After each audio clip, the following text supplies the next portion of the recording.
Hello, higher secondary +1 പ്രവേശനം 2025 second allotment result പ്രസിദ്ധീകരിച്ചു. വിദ്യാർത്ഥികൾക്ക് സ്വയം തന്നെ തങ്ങളുടെ റിസൾട്ട് പരിശോധിക്കാവുന്നതാണ്.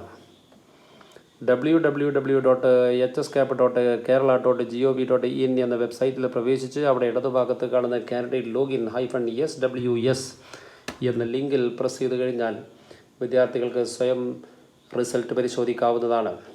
ഇവിടെ കാണുന്ന കാൻഡിഡേറ്റ് ലോഗിൻ, അവിടെ യൂസർ നെയിം വിദ്യാർത്ഥി തങ്ങളുടെ 10 അക്ക ആപ്ലിക്കേഷൻ നമ്പർ യൂസർ നെയിമായി നൽകി പാസ്വേഡ് നേരത്തെ തയ്യാറാക്കിയിട്ടുള്ള പാസ്വേഡ് തെറ്റാതെ എൻ്റർ ചെയ്തതിന് ശേഷം ജില്ല തിരഞ്ഞെടുത്ത് ലോഗിൻ പ്രസ് ചെയ്ത് കഴിഞ്ഞാൽ വിദ്യാർത്ഥികൾക്ക് തങ്ങളുടെ റിസൾട്ട് സ്വയം തന്നെ കാണാവുന്നതാണ്.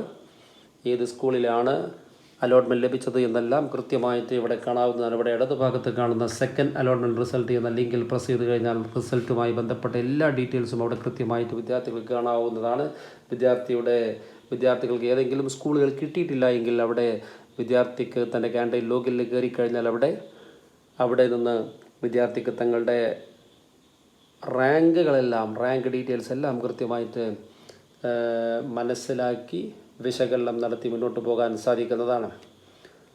ഏതായാലും അലോട്ട്മെൻറ്റ് ലഭിച്ച വിദ്യാർത്ഥികൾ നിർബന്ധമായും പ്രവേശനം നേടേണ്ടതാണ്. അലോട്ട്മെൻറ്റ് ലഭിച്ച വിദ്യാർത്ഥികൾ ജൂൺ 10 രാവിലെ 10 മണി മുതൽ ജൂൺ 11 വൈകിട്ട് 5 മണി വരെ 5 മണിക്കുള്ളിലായി പ്രവേശനം നേടണമെന്ന് അറിയിക്കുന്നു. 2 രീതിയിലുള്ള പ്രവേശനം ഇവിടെ വിദ്യാർത്ഥികൾക്ക് സൗകര്യമുണ്ട്. ഒന്ന് താൽക്കാലിക പ്രവേശനവും മറ്റൊന്ന് സ്ഥിരപ്രവേശനവും. ഫസ്റ്റ് ഓപ്ഷനിൽ അലോട്ട്മെൻറ്റ് ലഭിച്ച വിദ്യാർത്ഥികൾ നിർബന്ധമായും സ്ഥിരപ്രവേശനം നേടേണ്ടതാണ്. അവർക്ക് താൽക്കാലിക പ്രവേശനം എന്ന സംവിധാനം ഇല്ല. ഫസ്റ്റ് അലോട്ട്മെൻറ്റിൽ പോലെ തന്നെ സെക്കൻഡ് അലോട്ട്മെൻറ്റിലും വിദ്യാർത്ഥികൾക്ക് ഹയർ ഓപ്ഷൻ ഉണ്ടെങ്കിൽ താൽക്കാലിക പ്രവേശനം നേടി തൊട്ടടുത്ത 3-ാം അലോട്ട്മെൻറ്റിന് വേണമെങ്കിൽ കാത്തിരിക്കാവുന്നതാണ്. താൽക്കാലിക പ്രവേശനം നേടുന്ന വിദ്യാർത്ഥികൾ ഒരു കാരണവശാലും ഫീസ് അടയ്ക്കേണ്ടതില്ല. എന്നാൽ ബന്ധപ്പെട്ട രേഖകളെല്ലാം ഒറിജിനൽ സഹിതം ഹയർ സെക്കൻഡറി പ്രിൻസിപ്പളിന് നേരിട്ട് സമർപ്പിക്കണമെന്ന് അറിയിക്കുന്നു. പ്രവേശനം നേടുന്ന വിദ്യാർത്ഥികൾ നിർബന്ധമായും രക്ഷിതാവിൻ്റെ കൂടെയായിരിക്കണം അഡ്മിഷന് പോവേണ്ടത്. പ്രവേശന സമയത്ത് ഹാജരാക്കേണ്ട പ്രധാനപ്പെട്ട രേഖകൾ ഏതൊക്കെയാണെന്ന് നോക്കാം. 1 SSLC certificate, 2 TC transfer certificate, 3 club സർട്ടിഫിക്കറ്റുകൾ. അതോടൊപ്പം തന്നെ മറ്റ് റിസർവേഷൻ എന്തെങ്കിലും ഉണ്ടെങ്കിൽ അതിൻ്റെ എല്ലാം ഒറിജിനൽ സർട്ടിഫിക്കറ്റുകൾ വിദ്യാർത്ഥികൾ പ്രവേശനം നേടുമ്പോൾ കൊണ്ടുപോകണമെന്ന് അറിയിക്കുന്നു. ഒരു കാര്യം പ്രത്യേകം ശ്രദ്ധിക്കുക, സെക്കൻഡ് അലോട്ട്മെൻറ്റിൻ്റെ കൂടെ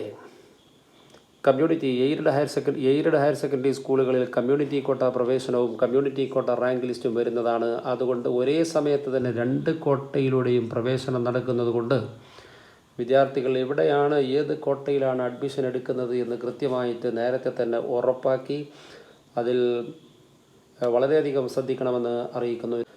2 കോട്ടയിലേക്കുള്ള പ്രവേശനവും ഒരേ സമയത്തായതുകൊണ്ട്, അഥവാ മെറിറ്റ് കോട്ടയിലും കമ്മ്യൂണിറ്റി കോട്ടയിലും ഒരേ സമയത്ത് പ്രവേശനം നേടുന്നത് കൊണ്ട്, പ്രവേശനം ഒരേ സമയത്ത് ആയതുകൊണ്ട് വിദ്യാർത്ഥികൾ അവർക്ക് ഏറ്റവും അനുയോജ്യമായ കോട്ടയിലെ പ്രവേശനം ഏതാണെന്ന് പ്രത്യേകം തിരഞ്ഞെടുക്കേണ്ടതാണ്. പ്രവേശന നടപടികൾ ഒരേ കാലയളവിലായതിനാൽ ഒരു കോട്ടയിൽ പ്രവേശനം നേടിയാൽ, അഥവാ ഏതെങ്കിലും ഒരു കോട്ടയിൽ പ്രവേശനം നേടിയാൽ മറ്റു കോട്ടകളിലേക്ക് ഈ അലോട്ട്മെൻറ്റ് സമയത്ത് മാറാനുള്ള അവസരം ഉണ്ടായിരിക്കുന്നതല്ല. ഏതായാലും അലോട്ട്മെൻറ്റ് ലഭിച്ച വിദ്യാർത്ഥികൾ നിർബന്ധമായും ബന്ധപ്പെട്ട രേഖകൾ സഹിതം രക്ഷിതാവിൻ്റെ കൂടെ ജൂൺ 11 വൈകിട്ട് 5 മണിക്കുള്ളിലായി പ്രവേശനം ഉറപ്പാക്കണമെന്ന് അറിയിക്കുന്നു. അലോട്ട്മെൻറ്റ് ലഭിക്കാത്ത വിദ്യാർത്ഥികൾ, ഒരു സ്കൂളിലും അലോട്ട്മെൻറ്റ് ലഭിക്കാത്ത വിദ്യാർത്ഥികൾ ടെൻഷൻ അടിക്കേണ്ടതില്ല. അവർ തേർഡ് അലോട്ട്മെൻറ്റ് 16-ാം തീയതി, ജൂൺ മാസം 16-ാം തീയതി രാവിലെ പ്രസിദ്ധീകരിക്കുന്ന തേർഡ് അലോട്ട്മെൻറ്റ് വരെ കാത്തിരിക്കുക. ഏതായാലും അലോട്ട്മെൻറ്റ് ലഭിച്ച വിദ്യാർത്ഥികൾ നിർബന്ധമായും 11-ാം തീയതി വൈകിട്ട് 5 മണിക്കുള്ളിലായി ബന്ധപ്പെട്ട സ്കൂളുകളിൽ പ്രവേശനം ഉറപ്പാക്കണമെന്ന് അറിയിക്കുന്നു.